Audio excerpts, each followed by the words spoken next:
Kirsten Gillibrand defends the lovely Dr. Sean Kirkpatrick. We have communication with the intelligence behind the Skinwalker Ranch phenomenon. And Tom Delong says aliens have the ability to transfer souls. We have all that and more to go over in the latest UFO news roundup. So get in here. This is Jack with Cosmic Road. I talk about UFOs and the paranormal.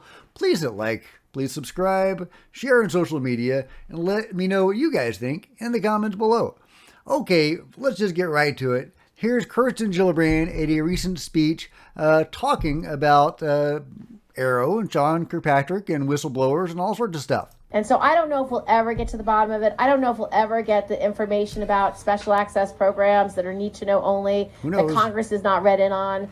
I'm trying to get to the bottom of it. I put a provision in the defense bill this year that said you can't fund any special access programs if you don't come through Congress. So that's one push.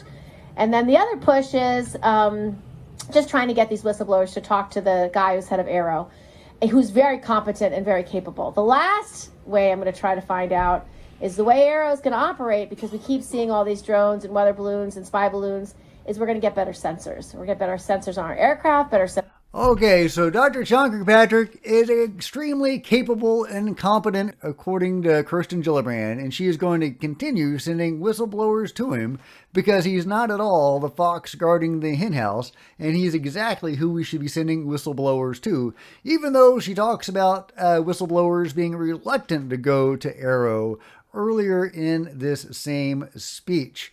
Now, why are they reluctant to go to AARO? She says it's because it's part of the DOD, not because of the lovely Dr. Sean Kirkpatrick. And you know what? She has a point. I've got to give it to her. It shouldn't be part of the DOD. It should be as far away from the damn Pentagon as possible. It really should. I agree with that. However, to give Sean Kirkpatrick a pass is not going to work for me. The dude has been caught in lie after a lie after a lie. There's a reason that whistleblowers are afraid to go to him, because he is the fox guarding the henhouse. I have talked about the numerous ways that he has lied many times before, so I refer you to those videos. But indeed, Kirsten Gillibrand is defending the lovely Dr. Sean Kirkpatrick and the chain that would lead whistleblowers directly to him and nobody else. Now, Ross Coulthart has talked about the new legislation and how it might actually move AARO out from under the oversight of Ronald Moultrie. And that would be a very good thing, because as much as Sean Kirkpatrick is probably in the employ of the control group, Ron Moultrie is even more so. Could Sean Kirkpatrick not be an agent of the control group? Could he simply be another J. Allen Hynek? Well, I've talked about that before, and I think, who knows? Maybe, but it does seem like he has deliberately lied about this often and repeatedly and consistently. So, probably not. But I also find it very amusing and frustrating that she has this, oh, I tried kind of attitude. Her demeanor does not seem to me like she is very invested in getting answers, or at least in this speech. Now, maybe she's giving a speech to some people who are not UFO people. And so she is gearing her responses to them, to a mainstream crowd. And that could very well be the case.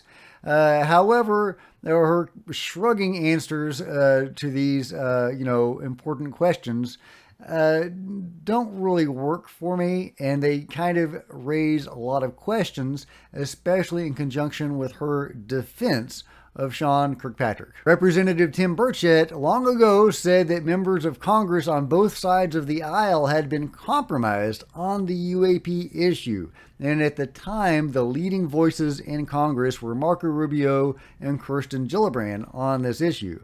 So was he talking about them?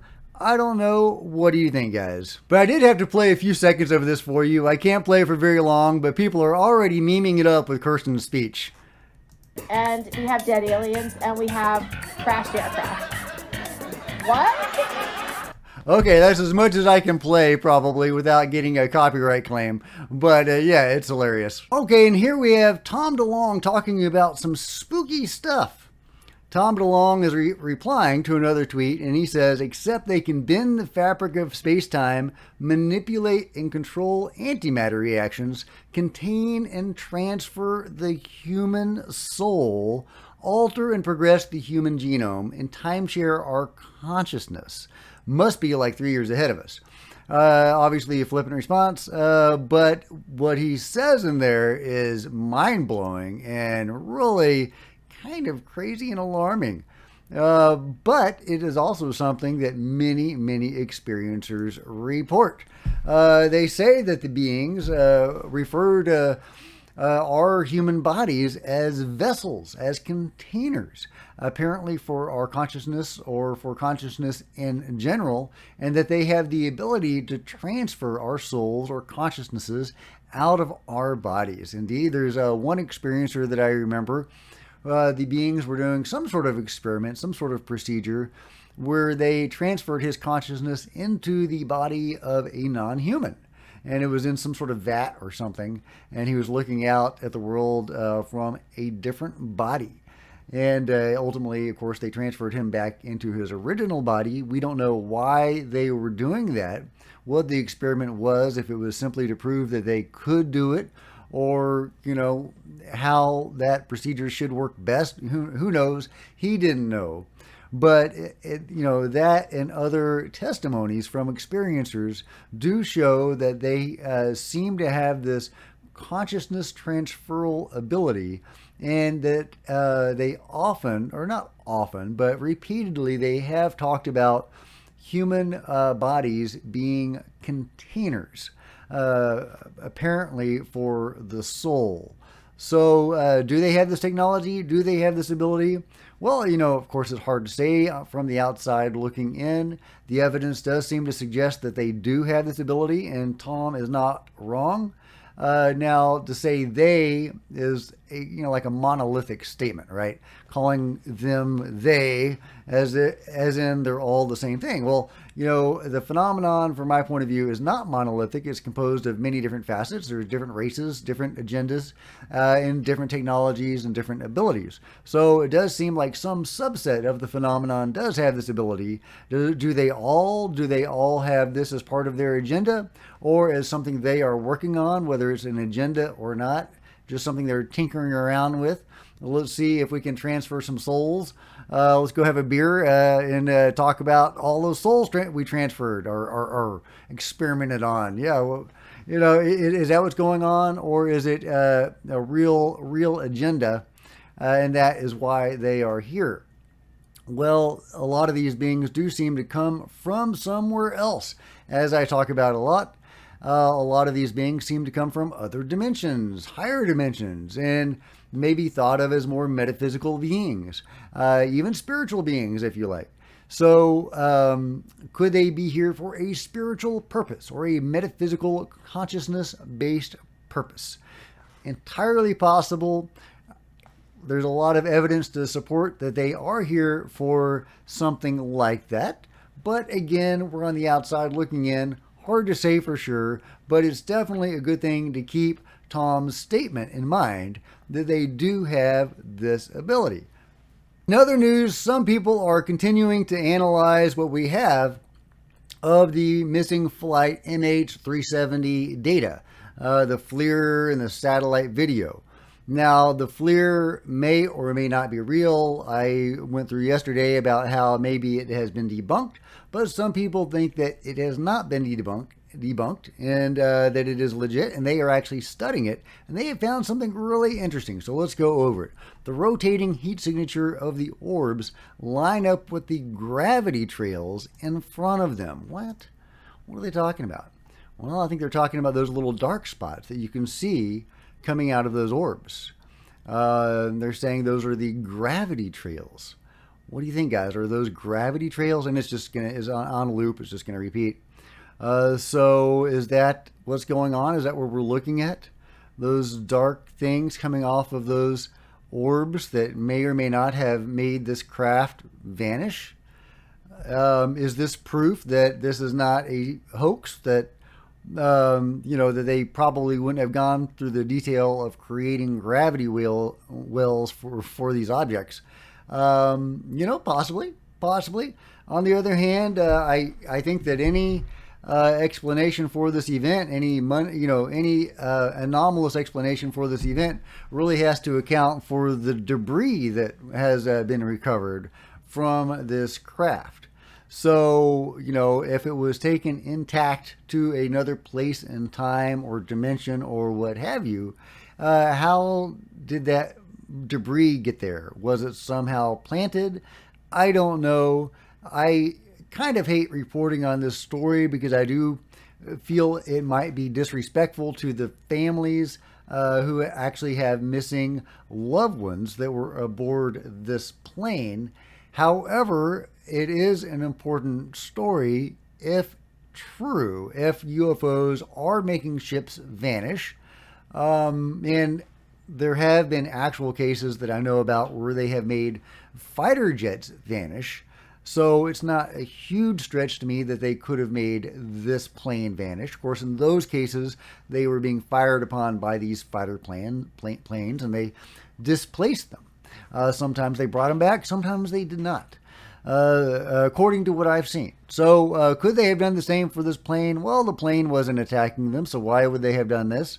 Some are saying, well, there were people aboard the plane that were involved in this high-tech stuff. So is that what's going on, that the beings were interested in this high-tech stuff or something like that was involved somehow? Well, who knows? What do you guys think? Is this new evidence of these gravity wells around these orbs, is that proof that this was a real event? Again, if this is a real event, if UFOs are making planes vanish, then that's kind of important, right? And that's definitely something we should be reporting on and trying to get to the bottom of. So that's why I'm going to continue covering this story and with all respect to the families of those affected by this tragedy or this whatever it was. What do you guys think? Let me know in the comments below. Okay, and in a recent episode of the Sean Ryan Show, Brandon Fugel was on it. I watched a lot of it. I couldn't find this exact part, so I'm just going to get right to it. Brandon Fugel says, at one point, Eric Bard had a communication with the intelligence behind the phenomenon at Skinwalker Ranch. He was at his wit's end, and he was asking, what the F, basically. And on the screen appeared two words. Yes, letters instantaneously of I living. That's what Brandon Fugel says. I living. That is what the intelligence behind the phenomenon told senior scientist at Skinwalker Ranch, Eric Bard. I living. So this is direct, intelligent communication from the intelligence at Skinwalker Ranch. Oh, and here's a really great UFO video, by the way. I just wanted to end the video on something lighter. I don't know if this is legit or not. This has been circulating for a while, and I thought I would at least cover it, because it is great footage, legit or not. Plane soared above an unfamiliar region in China. A passenger gazed out of the window. So I'm going to mute it. But there you go. There is some really terrific, I don't know what the hell that is. Nobody talks about it in the video, so I guess that's supposed to have some sort of mundane explanation. But yeah, everybody just talks about the object, the UFO. Is that an actual UFO? Is that CGI? I mean, it looks too good to be true. I think it's probably CGI. But I don't know. UFOs are real, and sometimes they do buzz planes, and sometimes they do want people to see them. So it's not beyond the realms of possibility that a UFO could have allowed itself to be caught on camera in the light of day and in the sunset, so clearly and distinctly. But if this is real, this may be the best civilian footage of a UFO that I know of. So that's publicly available anyway. So let me know what you guys think. Is this a legit UFO? What do you think about all the other stories today? Kirsten Gillibrand defending Sean Kirkpatrick and kind of shrugging about getting to the bottom of the truth about the government's involvement in the UFO phenomenon. We've got Tom Delong talking about transferring human souls, and we've got the intelligence behind the phenomenon at Skinwalker Ranch openly communicating. What do you think about it all, guys? Let me know in the comments below. And if you've enjoyed this video, please give me a big thumbs up. I sure would appreciate it. Smash the like button, smash the subscribe button, and the bell to be notified of future videos. You don't want to miss a thing. Let me know what you guys think in the comments below. If you wanted to support the channel in a bigger way, you could just hit the PayPal button. There's a PayPal button below. A one-time donation would be great. You could also become a channel member. Channel members are rock stars. I love you guys. Thank you so much. Meanwhile, there are plenty of other videos to check out on the channel, and I'll see you guys next time. This is Jack with Cosmic Road, signing out.